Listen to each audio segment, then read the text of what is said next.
You can see how the music developed in New York City between 1950 and 1975, and then you can go into the other room after the show and see how things happened after 1975. I think this is perfect transition for everybody to leave immediately and go there and not buy any merchandise afterwards.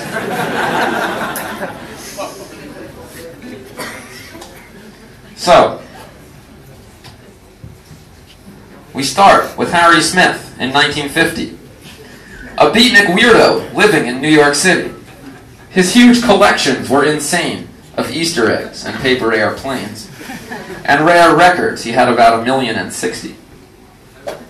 To change America through music was his hope, and to make some money because he was broke, he compiled a triple-decker collection of songs from his records, released as the Smithsonian Anthology of American Folk. Monday morning, just about 9 to 5, great Titanic began to reel and rock. Husband and wife, no children lost their lives, but the sad creation went down.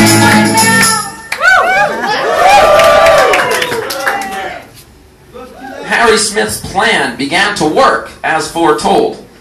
This weird music began to take hold. It sparked an interest in these forms of life underground from the norms, and soon millions of folk records were being sold. By the early 60s, people like Dylan, Joan Baez, Phil Oakes were inspired by the old folks.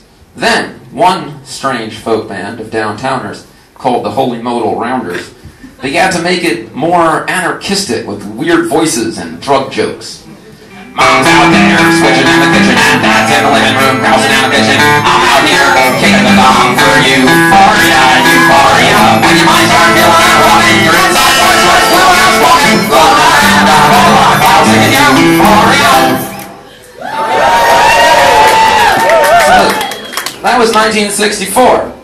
Then, in 1965, Lou Reed and John Cale in a Ludlow Street dive had a similar musical spin, also with acoustic guitar and violin, with even more New York street drug jive. Hey, white boy, what you doing uptown? Hey, white boy, you're chasing our women around.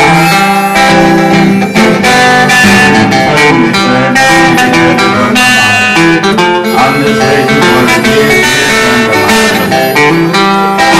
I'm waiting for the man. 65. The Holy Modal Rounders met some other thugs on East 10th Street who called themselves the Fugs. The Fugs were recorded by that same Harry Smith, playing the punkiest songs yet to exist. Lo-fi, noisy stuff about poetry, sex, and drugs. I don't have a bedtime, I don't need to come, for I have become an amphetamine bum. If you don't like sleeping and don't want to screw, then you should take lots of amphetamine too.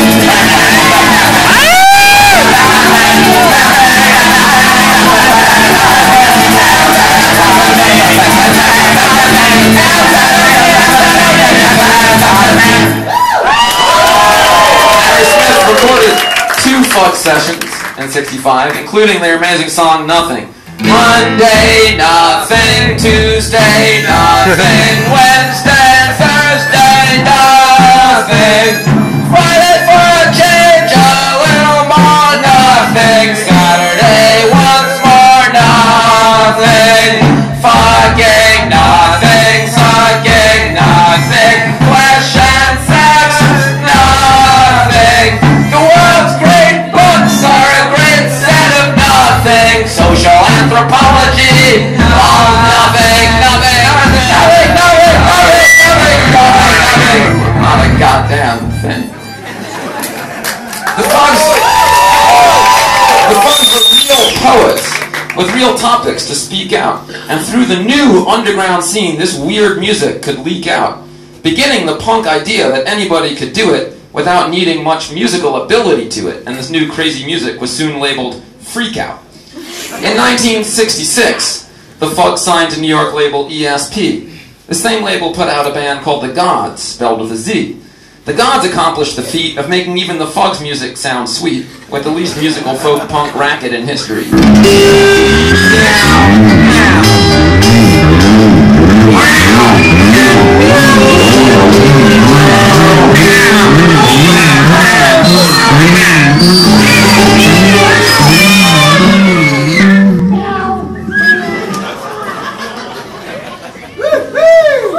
Far from the West Coast hippie scene, New York's underground music was far from mainstream. It was intellectual, but noisy and hectic. And then the Velvet Underground went electric and made folk punk more beautiful and more extreme.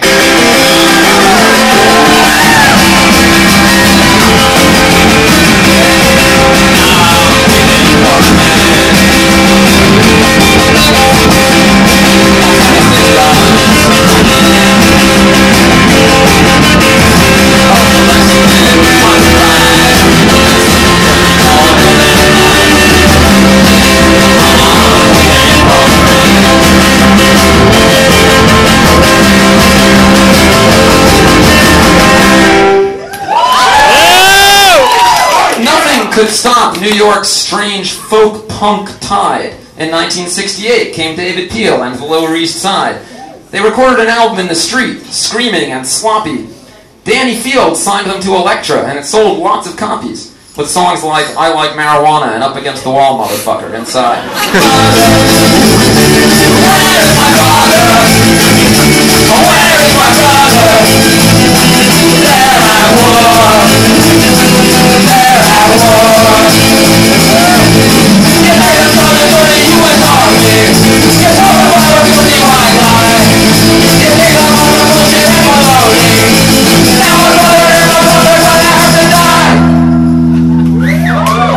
The Stooges were a freak-out band in Detroit, but folks ignored them until Danny Fields brought them to New York and had John Cale from the Velvets record them. While most acid rock was turning into progressive, the Stooges pushed the raw and aggressive, and Iggy Pop sang about degradation and boredom.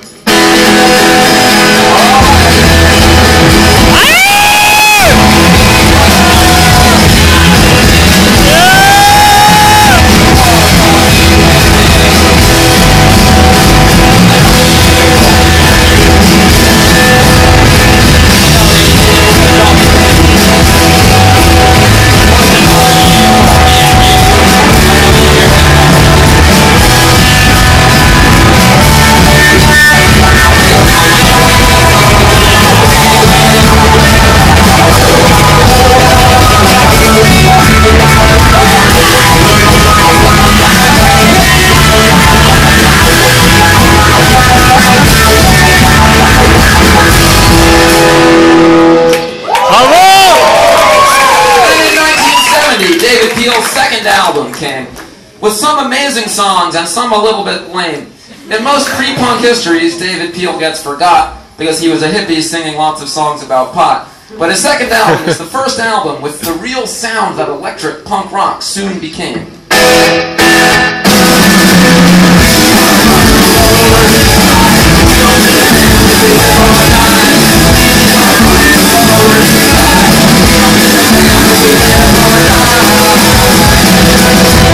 And even though this was a few years before it was something The Clash would later do, there was a song on this album that mixed punk with reggae, the amazing song I Want to Kill You. 1, 2, 3,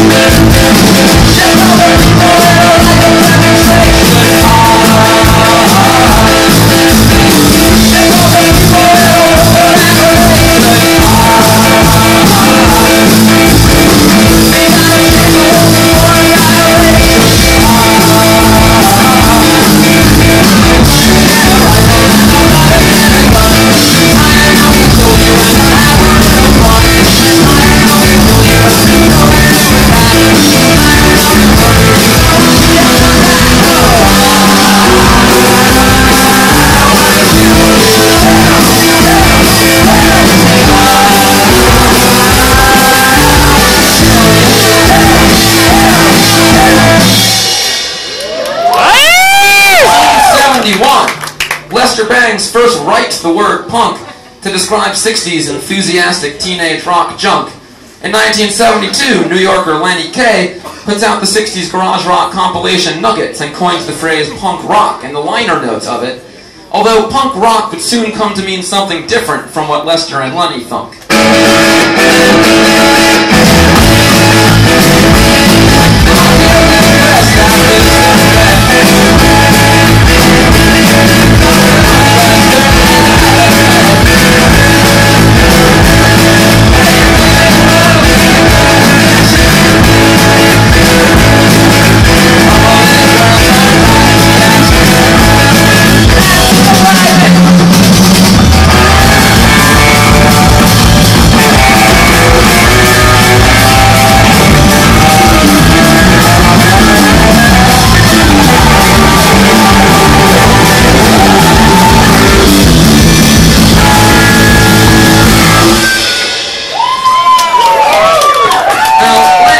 Also a guitarist, and he began playing music with an East Side poet named Patti Smith, who would use it to mix her wild poetry with simple rock stuff.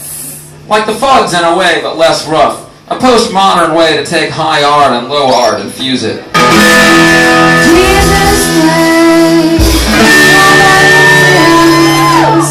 but not mine.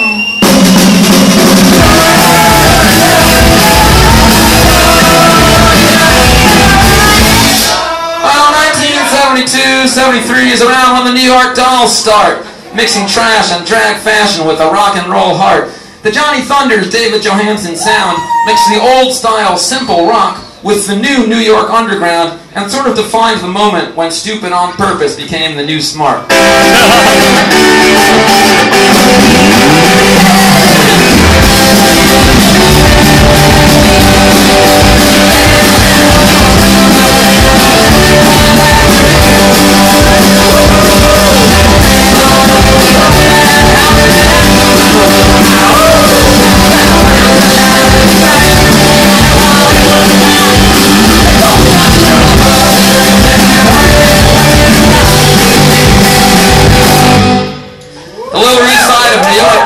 Punk fashion as well, with spiked hair and ripped clothes worn by a poet named Richard Hell.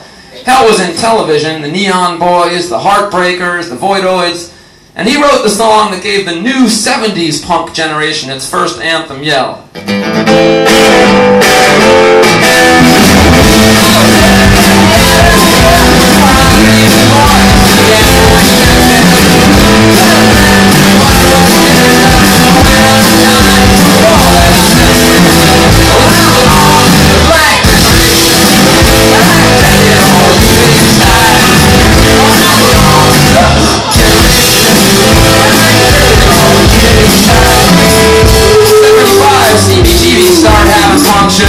With television, Patti Smith and the Ramones. Every 6 punk bands he began, then it all moved to England. England stole